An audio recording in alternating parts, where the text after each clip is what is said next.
façon, la médecine évolue. Donc, chaque nouveau jeune médecin amène des choses nouvelles. Ça, c'est le cas. Donc, ça, c'est très individuel, mais c'est toujours des moments difficiles dans notre métier. Mais c'est vrai qu'être marié à un gynécologue, ce n'est pas toujours facile parce qu'il est souvent absent, soit absent physiquement, soit absent psychologiquement. Alors là, effectivement, je suis en principe contre tout accouchement à la maison.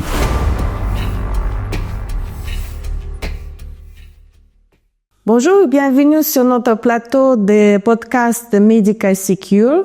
Je suis Olga et mon invité d'aujourd'hui, c'est Clis Jean-Pierre.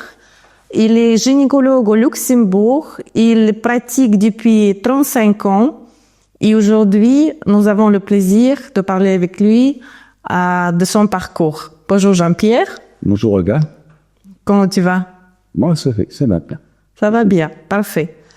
Bon, on a regardé, comme toujours, un peu les statistiques et on avait vu que, comme notre podcast vraiment il est orienté pour les étudiants, on avait vu que 60% des étudiants, ils imaginent d'aller dans la gynécologie, mais à la fin, en fait, 30% tombent tout de suite et ça parce qu'en fait, ils ont peur des gardes, ils ont peur des nuits blanches, ils ont peur qu'ils vont plus avoir l'équilibre entre travail et la vie privée. On voit aussi au Luxembourg qu'il y a de moins en moins de gynécologues et qu'est-ce qu'on peut faire? Qu'est-ce qu'on peut faire? C'est une bonne question, mais je pense que votre remarque est effectivement très intéressante et très vraie. La population au Luxembourg, elle augmente. Par contre, la population des médecins gynécologues, elle reste stable ou au contraire, elle diminue. On vieillit. Il y a très peu de jeunes qui nous suivent. Donc, effectivement, on observe ça déjà dans le nord de la France, mais au Luxembourg aussi. On arrive à un stade où il n'y a pas assez de gynécologues pour la population ciblée. Oui, en fait, je sais que pour faire les études en gynécologie, il faut passer au moins 14 ans. Est-ce que tu peux nous dire ton parcours des formations ou est-ce que tu as fait en France ou en Allemagne les études? Alors, je peux parler sur moi, évidemment, je ne peux pas parler sur les cas actuels des études en médecine ni en gynécologie obstétrique, mais dans le temps, on faisait 7 ans de médecine générale. Je l'ai fait en France, à Montpellier. Et après, on faisait sa spécialisation, c'était la gynécologie obstétrique, 5 ans de plus, donc on est déjà à 11 ans. Et en fin de spécialisation, on sait beaucoup de choses, on a appris beaucoup de choses, mais finalement, il y a toujours la pratique qui nous manque. Donc là, par exemple, j'ai ajouté encore 2 ans de chef de clinique comme responsable d'un service, ce qui m'a aidé beaucoup à trouver ma sécurité. Et à quoi ressemblait la pratique à tes débuts? Qu'est-ce que tu avais fait à l'hôpital, tout au début? En tant qu'étudiant en médecine, on rentre à l'hôpital pendant la 3e année. Et on s'occupe des malades. Au début, on fait juste interrogatoire, puis plus tard, on assiste au traitement, on assiste aux opérations, on assiste aux accouchements. Une fois qu'on a commencé la spécialisation en gynécologie obstétrique, on passe par tous les services, que ce soit des services de gynécologie, des services d'obstétrique, que ce sont des services d'oncologie, des services de radiologie. On passe toutes les étapes pour avoir une vision globale de la pathologie gynécologique et obstétricale. Et donc, tu avais fait la pratique en Allemagne pendant 7 ans. Et puis après, pourquoi tu as choisi de travailler au Luxembourg? Bon, je suis d'origine du Luxembourg, donc même n'étant pas né au Luxembourg, j'ai passé ma jeunesse et toute ma vie au Luxembourg. Mon père, il y avait un cabinet de gynécologie obstétrique, il arrivait à l'âge de la retraite. Donc, il était bien content que je puisse l'aider un peu. Et ça m'a permis une bonne rentrée dans la matière au Luxembourg. Et comment, en fait, l'exemple de ton père a un peu influencé ton trajectoire? Est-ce que c'était plus difficile? Est-ce que tu as pensé, je peux faire mieux que lui? Non, je n'ai pas pensé que je peux faire mieux que lui. toute façon, la médecine évolue, donc chaque nouveau jeune médecin amène des choses nouvelles. Ça, c'était le cas il y a 40 ans, c'est aussi le cas maintenant. Donc les jeunes apportent des techniques nouvelles, des idées nouvelles. Et c'est l'équilibre entre le médecin expérimenté et les médecins jeunes qui amènent des nouvelles choses qui fait qu'on essaie de faire une médecine correcte. Et à quel moment tu as pensé, pour moi, c'est clair, je veux aller dans la spécialisation gynécologie? Oui, ça c'était assez rapidement décidé. Pendant toute l'étude de la médecine générale, j'ai bien compris d'abord que je veux choisir une matière chirurgicale, donc je veux travailler avec mes mains. J'étais jamais trop intéressé ni en radiologie ni en médecine interne, qui étaient des matières intéressantes, passionnantes, mais je voulais pas faire toute la vie. Donc la gynécologie est une matière qui me permet de tout rassembler. On rassemble la chirurgie, on rassemble la psychologie, on rassemble un peu de médecine interne. Donc la pathologie qu'on traite et qu'on observe en gynécologie, c'est comme une pathologie très multifaciale, donc plusieurs aspects. Ça m'a passionné dès le début. Et si tu te souviens, quel moment ont marqué vraiment le plus l'évolution en profession? Par exemple, si tu avais fait la première opération ou le premier cancer, la première explication à un patient que, en fait, elle a annoncé une mauvaise nouvelle. Oui, là, je peux pas dire qu'il y a un moment précis. D'ailleurs, je me rappelle plus de ma première chirurgie que j'ai faite. Je me rappelle même pas du premier accouchement que j'ai fait. Ça vient doucement. Si tu es là toute la journée, tu es en train de s'occuper des malades, il arrive le moment où tu dois prendre des décisions toi-même. Donc, c'est pas le supérieur à toi qui prend les décisions, c'est toi qui prends les décisions. Et on y rentre dans la matière au fur et à mesure de son évolution, de son étude. Ça, c'est quelque chose qui se passe assez automatiquement. Mais effectivement, ce n'est qu'à la fin des 7 et 5, donc à la fin des 12 ans, que j'ai compris, que j'ai appris à bien opérer, que j'ai appris à bien utiliser mon savoir. Et si on parle les relations le corps et médecine. Par exemple, j'ai souvent des copines, elles disent « Ah, tu sais, tu as un mari gynécologue, alors comment en fait tu peux imaginer que lui, il regarde d'autres femmes toute la journée ?» Qu'est-ce qui rend la gynécologie unique selon toi? Qu'est-ce que tu vois quand tu regardes la femme? Je pense pas que c'est unique. Effectivement, je regarde la femme, non, je peux pas dire en tant qu'objet, ça c'est faux. Mais je regarde l'organe, est-ce qu'il est en bonne santé, est-ce qu'il est en mauvaise santé, que ce soit un organe, l'ORL regarde la gorge, le gynécologue regarde les parties intimes et le sein. Je pense que c'est très médical tout ça. Donc je pense que là, il y a aucune émotion, aucune chose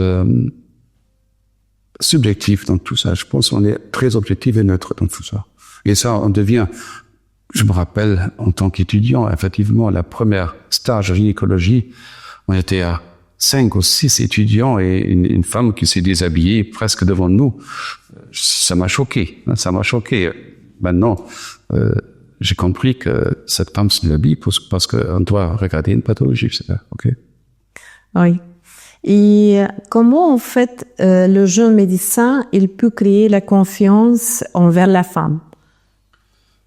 Il faut comprendre, là, c'est pas la femme, il faut comprendre le patient. Il faut savoir trouver une certaine empathie par rapport au patient. Il faut savoir, ça s'apprend tout ça s'apprend au fur et à mesure des contacts, au fur et à mesure des malades qu'on a. Le malade vient chez toi parce qu'il a une question, soit une pathologie, soit une question de contraception, soit une question de grossesse. Et le dialogue se passe très vite. Et très vite, on a une relation qui se crée entre médecins, une relation de confiance qui se crée entre médecin et patient. Et une fois que cette relation de confiance est établie, le reste, ça va automatiquement. Et quelle place, en fait, occupe cette empathie et cette écoute, ou plutôt l'aspect psychologique? Des fois, les femmes, elles veulent parler avec leur médecin des choses privées,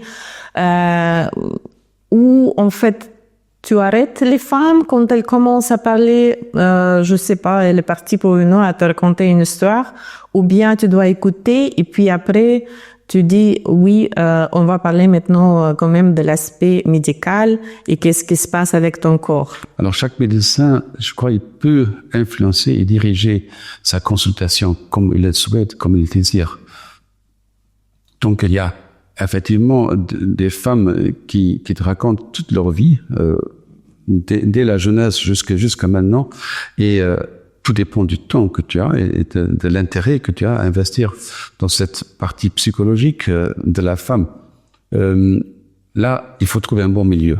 Donc, si une femme commence à me raconter sa vie il y a 30 ans, je dis, écoutez, madame, c'est bien intéressant, mais vous venez aujourd'hui, pourquoi? Donc, je raccourcis un peu et j'ai réussi assez rapidement à voir ce qu'elle veut et ce qu'elle ne veut pas, ce qu'elle veut me dire, comment elle veut me dire. Assez rapidement, je saisis quand même le problème et je peux un peu raccourcir cet aspect psychologique de très long. Je peux pas passer 1 heure avec une patiente. Je peux, mais je n'ai pas, c'est souvent pas nécessaire.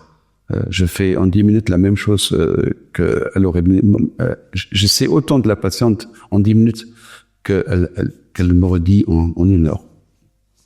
Je trouve à saisir ce qu'elle veut. Ouais. Donc ça c'est quelque chose avec l'expérience. La patiente vient, elle te parle et puis tu réalises très vite, elle te parle parce qu'elle a un problème de grossesse, parce qu'elle a un problème d'infection, parce qu'elle a un problème sexuel avec son mari. Tout ça, tu saisis assez rapidement et tu orientes ta consultation en fonction.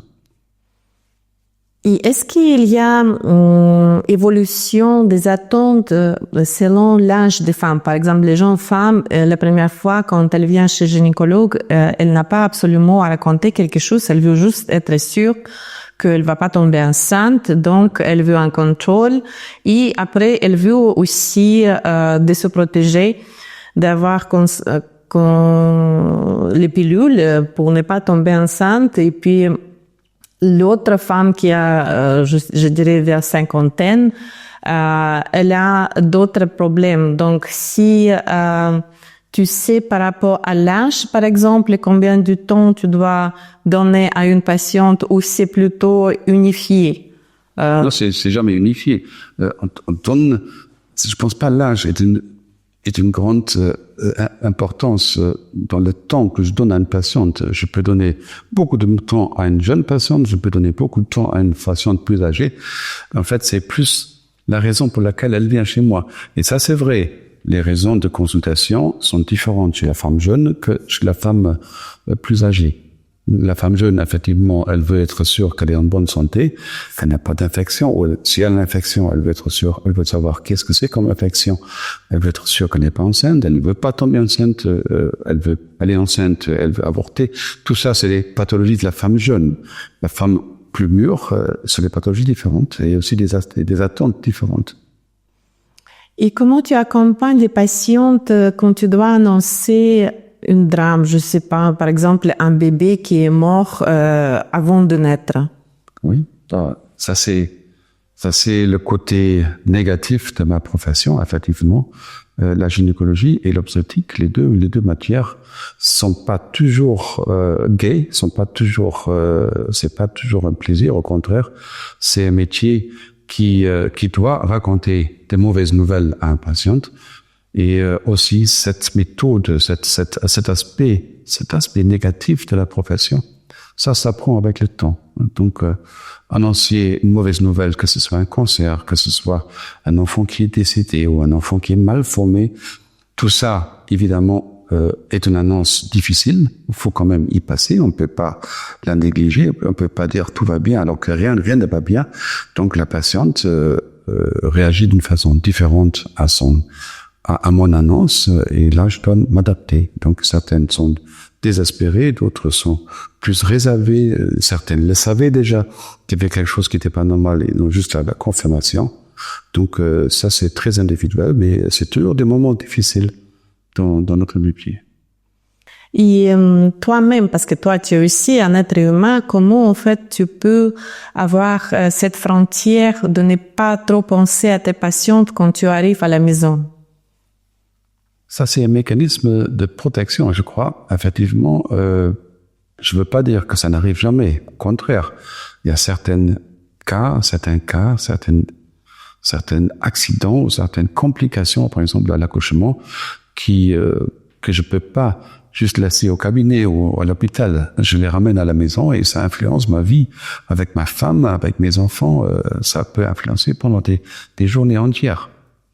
Mais normalement, on ne ramène pas la profession à la maison. Donc normalement, tout ce qui se passe est à peu près une certaine routine, que ce soit une routine dans le bon sens, que tout va bien, ou une routine dans le mauvais sens. Ça devient une routine. Et alors, est-ce que tu conseilles quand même d'avoir une grande famille ou beaucoup d'enfants agents médecins? Par exemple, maintenant, il y a une tendance d'avoir seulement un enfant dans la famille. Avec un enfant, je suppose que c'est encore faisable, mais si un gynécologue qui a beaucoup de garde, qui est vraiment très pris dans son travail, est-ce que tu penses que c'est bien de former une famille classique? Tu veux dire en tant que gynécologue? Oui. Donc tu veux pas dire pour les patientes. En tant que gynécologue, il est vrai que, et ça c'est la raison pour laquelle on revient à la première question que tu avais posée, pourquoi il n'y a pas autant de médecins qui veulent faire la gynécologie? Parce que c'est un métier très astreignant. Donc c'est un métier qui te prend beaucoup de temps et te prend aussi beaucoup d'énergie psychologique. Donc effectivement, tu arrives le soir avec tous les bonnes choses que tu as vécues, toutes les mauvaises choses que tu as vécues, tu es épuisé. Et effectivement, la famille en souffre. Donc, est-ce qu'un gynécologue ne devrait pas se marier? Non, c'est faux. Il faut qu'elle se marie. Au contraire, le gynécologue a besoin d'une femme, a besoin d'une famille, a besoin d'un point de retrait. Mais c'est vrai qu'être marié à un gynécologue, ce n'est pas toujours facile parce que il est souvent absent, soit absent physiquement, soit absent psychologiquement, qui pense à son cas difficile, à résoudre, trouver une solution pour la patiente. Ouais. Oui, donc peut-être le sport ou les voyages, ça aide à déstresser et d'avancer mieux dans la profession. Ça, c'est valable pour toutes les professions. Donc, les voyages, on laisse derrière soi tous les problèmes. On va dans un hôtel, on va dans une plage, on va dans une montagne pour faire des marches. On déstresse parce qu'on laisse derrière tout le bagage. Parlons un peu de technologie parce que tu as quand même regardé l'évolution 30 ans dans la gynécologie. Comment en fait la technologie d'aujourd'hui peut nous aider de facilement à, par exemple, avoir les traitements plus faciles ou bien de concrétiser un diagnostic? Alors, effectivement, la médecine évolue. Elle a évolué quand est-ce que j'ai commencé au Luxembourg? C'était 90, donc ça fait 35 ans que j'ai commencé au Luxembourg. Donc là, déjà, étant jeune gynécologue, j'ai ramené plein de nouvelles techniques. De simples exemples, par exemple, le cancer du sein. Avant que je suis arrivé dans mon hôpital, toutes les femmes avaient une amputation du sein. Maintenant, depuis que je suis arrivé, on a changé ça. On n'ampute plus le sein, on enlève la tumeur avec une marge de sécurité et la plupart des femmes peuvent garder le sein quand ils ont un cancer du sein. La même chose, c'est pour les pathologies gynécologiques comme la grossesse extra-utérine, comme les kystes ovariens. Dans le temps, on ouvre le ventre pour tout opérer. Maintenant, on fait de la laparoscopie, de petits trous, de petites incisions pour s'occuper de ça. Buenos días. Si trabaja ya en un hospital o bien tiene su propia clínica y le gustaría compartir experiencias del mundo medical, entonces en nuestro podcast que se llama medicasecure.com hablamos de todo. Por favor, contáctanos por correo electrónico contact@medicasecure.com. Hasta luego. Et quelles pratiques d'hier tu penses qu'ils sont en fait dépassées pour aujourd'hui? si on regarde les pratiques d'hier. Épée de la pression. Oui. Quelles pratiques d'hier te semblent aujourd'hui dépassées? Par exemple, qui existent toujours aujourd'hui et qu'on utilise toujours, mais que selon toi, il faut plus le faire, il faut éliminer. Oh, il y a plein de choses que j'ai appris il y a 40 ans qu'on ne fait plus ou que je ne fais plus. Oui. Quelques interventions pour traiter l'incontinence urinaire de la femme. Au début, j'en faisais beaucoup et maintenant, ce sont d'autres gynécologues qui ont des techniques bien plus simples, bien plus pratiques, moins agressives, qui ont presque le même résultat. Donc, j'ai arrêté de faire ça, par exemple. Il y avait quelles d'autres pratiques ne se font plus. Bon, en obstétrique, c'est plus compliqué parce que l'obstétrique reste la même. Accoucher, c'est toujours la même technique. Il n'y a aucune méthode qui a changé l'accouchement. La césarienne reste la même technique. Pour là aussi, il y a très peu de changements. Il y a quelques changements chirurgicaux. Il y a certaines choses qu'on ne coupe plus. On les écarte avec les doigts. Donc, c'est moins traumatique. Mais finalement, c'est la même technique, le même chemin. Donc, tout ça, en obstétrique ne change pas. En gynécologie, il y a des changements. Probablement, bientôt, on n'a plus besoin de couper le ventre pour enlever un utérus, mais la technique n'est pas encore à point.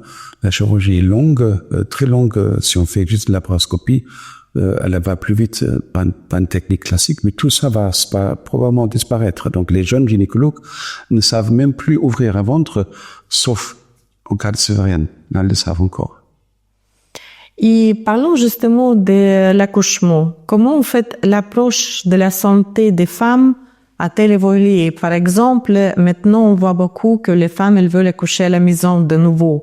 Selon toi, est-ce que c'est bien ou pas? Alors là, effectivement, je suis en principe contre tout accouchement à la maison. Pour moi, l'accoucher à la maison, c'est un retour vers une obstétrique risquée, plein de dangers qui ne sont pas réguliers, évidemment. Et même en faisant une sélection de toutes les femmes à bas risque, par exemple une femme qui accouche son deuxième ou troisième enfant, les complications, on les observe à l'hôpital. Et si une complication obstétricale se passe à la maison, comme une hémorragie, comme une déchirure grave, comme une bradycardie du cœur, on revient en arrière. On prend un facteur de sécurité pour la femme, on lui donne face à l'occasion. Il manque quelque chose et on revient à une obstétrique plus compliquée, plus dangereuse et avec plus d'accidents ou même de morts. Oui. C'est pas la règle, mais je veux donner à chaque femme tous les moyens de sécurité dont on dispose, que ce soit une réaction rapide en cas d'hémorragie, une transfusion sanguine, une chirurgie assez rapide à faire. Si tu es à la maison, t'as rien. T'as que tes mains, t'as rien. Oui, ça c'est vrai, c'est dangereux. Et parlons un peu de responsabilité et la prise de décision. Par exemple, comment tu peux aborder les décisions médicales complexes? Je me rappelle cet exemple de la femme qui a perdu beaucoup de sang et qui a été dans la secte des Iégovis. Et à la fin, comment tu as pu gérer quand même cette situation-là? Alors effectivement, je suis aussi consulté par des patientes qui ont cette religion témoin de Jéhovah. Les témoins de Jéhovah refusent toute transfusion sanguine de quelqu'un d'autre. Ouais. Ils acceptent l'autotransfusion, donc quand le sang ne quitte pas vraiment le corps, mais ils n'acceptent pas être transfusés par le sang de quelqu'un d'autre. Donc, dans une matière chirurgicale, que ce soit la gynécologie ou l'obstétrique, où on a des fois affaire à une grande perte de sang, effectivement, on arrive, et je peux dire, dans les 45 ans, dans les 40 ans que je fais ce métier, j'ai jamais eu à décider, est-ce que maintenant on laisse mourir la femme ou est-ce qu'on va la sauver, on lui donne du sang contre son gré. Ouais. Heureusement, j'ai toujours réussi jusqu'à maintenant à arrêter l'hémorragie avant que c'est trop tard. Mm-hmm. Oui. C'est intéressant. Est-ce que tu as pu plutôt suivre ton intuition et de ne pas suivre les normes sur ce qui était prescrit par l'hôpital? c'était plutôt du point de vue humain. Par exemple, tu avais pris la décision de laisser entrer pendant Covid, je dirais, une personne qui n'a pas dû être là pendant l'accouchement. Alors, la médecine, effectivement, on a des, en allemand, ça s'appelle Richtlinien. On a des règles, oui. Ces règles sont toujours correctes. Si on applique les règles, elles sont toujours correctes. Mais appliquer les règles à tout cas n'est pas correct. Donc, il faut être capable d'avoir des exceptions aux règles. Quand tu fais une exception, tu la fais en collaboration avec le patient ou avec la patiente. Par exemple, le cancer du sein, la règle dit il faut enlever le sein. La patiente dit faites-moi tout pour que je garde mon sein. Si c'est faisable, je dis à la patiente, on discute, on négocie, et si je vois que pour elle c'est important de garder son sein, et en plus c'est faisable, je le fais malgré les règles qui auraient dit il fallait amputer le sein. Évidemment, il y a un risque, le risque doit être bien expliqué au patient. Si tu ne suis pas les règles, il y a des risques que la tumeur revienne, et qu'elle risque d'avoir des complications qu'elle n'aurait pas eu en respectant les règles. Donc, les règles sont là pour le médecin, pour avoir une orientation, mais je suis effectivement contre l'application stricte des règles. Il faut toujours s'adapter par rapport au patient et à sa volonté. Oui, de temps en temps, c'est des cas vraiment difficiles. Par exemple, tu m'as raconté qu'il avait une patiente de 23 ans qui voulait que tu enlèves son utérus parce qu'elle voulait pas d'enfants. Et toi, tu as refusé. Pourquoi? Mais parce que la vie est bien plus longue que juste 23 ans. Donc ça, c'est mon expérience. Je donne un autre exemple, par exemple la stérilisation. Elle dit, à 23 ans, moi, j'ai décidé, je veux jamais les enfants, fermez-moi les trompes, comme ça, je suis tranquille, j'ai pas besoin de le prendre la pilule. Là, je refuse aussi. Parce que, à 23 ans, je suis convaincu qu'elle dit la vérité. Mais la vérité change. Elle change avec l'âge. Elle change quand le patient devient plus mûr, quand il a plus d'expérience dans la vie, peut-être quand elle change de partenaire. Alors, avec ce partenaire-là, tu voulais pas d'enfant, avec le prochain, tu changes complètement ta vue par rapport à la vie. Je dis pas que toutes les patientes changent, mais certaines, et j'en ai vu qui ont été stérilisées jeunes, qui à 35 ans, 38 ans, reviennent avec un nouveau partenaire, pleurent, parce qu'ils ne peuvent pas avoir des enfants avec lui. Oui.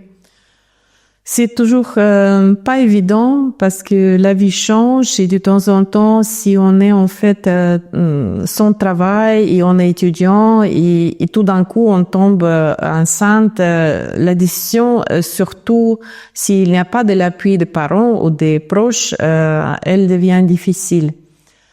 Parlons un peu de exercer au Luxembourg. Donc, comment tu peux en fait décrire le système luxembourgeois? Par exemple, on a un système d'assurance unique qui est très différent de l'Allemagne.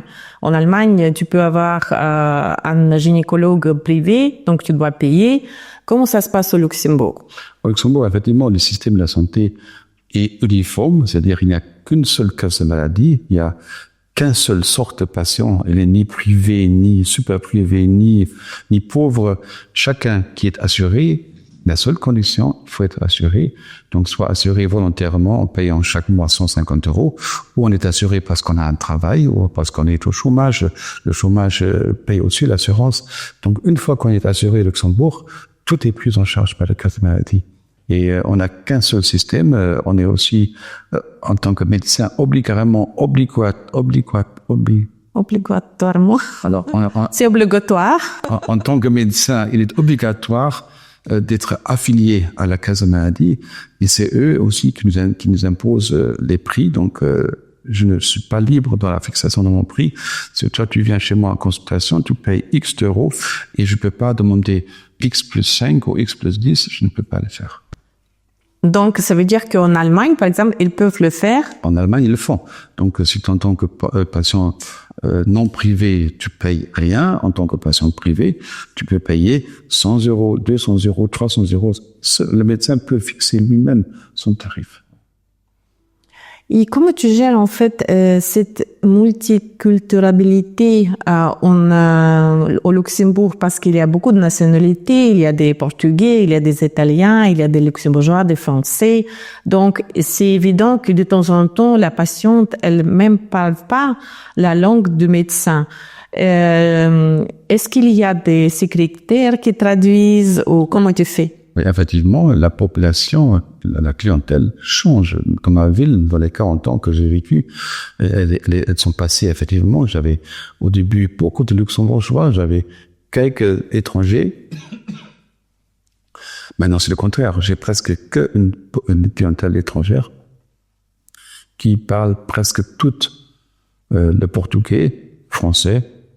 J'ai des secrétaires qui me traduisent.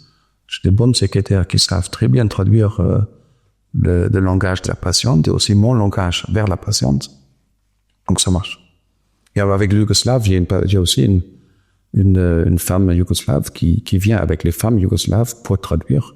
Donc on a plusieurs nationalités au Luxembourg. On est vraiment un multiculti. Mais la pathologie reste la même, les gens restent les mêmes. Donc la médecine reste la même.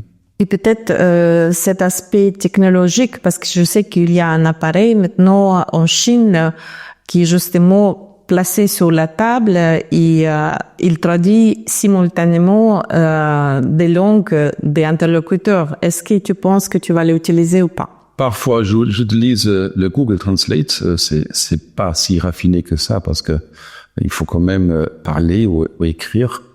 Mais ça m'aide avec quelques patientes chinoises qui ne savent pas un seul mot, ni français, ni anglais. Oui. À moins à essayer de les comprendre. Mais j'ai aussi une femme chinoise que je peux appeler à tout moment pour justement faire une traduction. Oui, ça c'est génial, je trouve. Est-ce qu'on peut parler de transmission de savoir-faire? Est-ce que tu enseignes toujours aujourd'hui, comme tu avais fait les cours pour les infirmières, ou maintenant tu n'as plus vraiment le temps de le faire? Bon, j'ai enseigné pendant toute ma vie, donc c'était un de mes aspects de ma carrière. Je voulais être médecin, mais je voulais aussi être enseignant. La question c'était bonne. Donc j'ai enseigné toute ma vie. C'était aussi un de mes sujets préférés dans les études. Je voulais être médecin, je voulais aussi être enseignant. Et j'ai réussi à faire les deux ensemble. Donc, effectivement, dans le temps, à l'université, j'enseignais des étudiants en médecine, j'enseignais des sages-femmes, j'ai continué à Luxembourg à enseigner des sages-femmes et infirmières. Maintenant, j'enseigne un peu les jeunes gynécologues qui viennent, donc ils sont toujours très contents quand je suis là pour leur apprendre des choses, pour les montrer des choses. Donc, effectivement, maintenant, je passe le pouvoir, donc j'essaye de former les jeunes de ce que je sais faire. Ouais. Je sais que tu es aussi le médecin qui participe à un projet qui s'appelle Tsarafo. Donc, c'est un projet plutôt de bénévolat. Et là, tu essaies aussi d'apprendre plutôt les généralistes de faire un peu plus les tâches compliquées parce qu'ils n'ont pas assez de médecins à Madagascar. Est-ce que tu peux raconter un peu à ce sujet? Alors, effectivement, je suis aussi active au Madagascar, mais là aussi sous forme d'enseignement. Donc, j'enseigne pas les médecins, mais j'enseigne les sages-femmes, les infirmières, pour prendre en charge les complications liées à l'accouchement. Madagascar est un pays où les femmes meurent pendant l'accouchement, et ce n'est pas un petit pourcentage, ça varie entre 5 et 10%. Donc, si tu accouches, 5 à 10%, si 100 femmes accouchent, il y a 5 ou 10 qui meurent rien que par les complications de l'accouchement. Et ça, c'est le cas de beaucoup de pays pauvres. Et c'est là que je fais des enseignements pour prendre en charge les complications post-accouchement avec des moyens locaux, évidemment. Donc, ils n'ont pas des grands moyens là-bas, mais ils ont des moyens et je fais des enseignements pratiques, théoriques et pratiques pour ces infirmières et j'espère pouvoir sauver des vies là-bas, comme ça. Oui, c'est très intéressant. Je pense que aussi cette association nécessite beaucoup de investissements. Donc, peut-être il y a d'autres médecins qui vont vous joindre. Et quelles qualités humaines sont essentielles et nécessaires pour être gynécologue? Pour être gynécologue, il faut savoir écouter, il faut savoir comprendre, il faut savoir répondre. Donc, si un problème se pose, il faut savoir avoir le bon langage pour pouvoir répondre au problème. C'est pas toujours donné, c'est pas toujours facile, mais ça s'apprend avec l'âge. Même là maintenant, je peux dire que je suis suffisamment expérimenté pour savoir répondre à quel problème, avec quelle technique, avec quel langage je réponds à l'attente de la patiente. Et si quelqu'un qui hésite d'aller juste dans la médecine pour faire les consultations ou par exemple d'opérer aussi, qu'est-ce que tu peux lui dire? Il y a la médecine plutôt interne, la médecine en général, qui est plutôt une médecine d'écoute, d'analyse, à faire de radiographie, de trouver la maladie, de la traiter évidemment. Il y a la médecine chirurgicale où on a une tumeur qu'on voit, qu'on enlève. Là aussi, on a aidé les patients. Et la gynécologie, c'est les deux. On a aussi bien, on doit écouter les patients, on doit lui aider psychologiquement, on doit lui aider physiquement par une chirurgie à faire, on doit lui aider à l'accouchement, on doit le guider, on doit le suivre pendant la grossesse, toutes les anxiétés, toutes les inquiétudes qu'une femme elle porte, il faut savoir y réagir, il faut savoir la comprendre et lui aider à passer une bonne grossesse et à passer un bon accouchement. Et de quoi toi tu es fier? Par exemple, je sais que tes filles, ils sont aussi dans la médecine. Je suis toujours fier des enfants que j'ai fait. Oui, ça c'est vrai. Je suis aussi fier que mes enfants évoluent dans leur vie d'une façon sérieuse, d'une façon bien. Chaque enfant a ses problèmes, chaque enfant aura ses problèmes. Mais je vois que l'évolution des enfants va dans la bonne direction. Et évidemment, chaque enfant est individuel et a une évolution différente. Mais je suis quand même fier d'avoir ces enfants. Bon, merci beaucoup Jean-Pierre, c'était un plaisir et j'espère qu'on va avoir un podcast avec toi peut-être la prochaine fois en anglais. Et si vous voulez participer sur notre plateau de Medica Secure, vous pouvez nous contacter. Notre email c'est contact@medicasecure.com. Merci pour votre attention.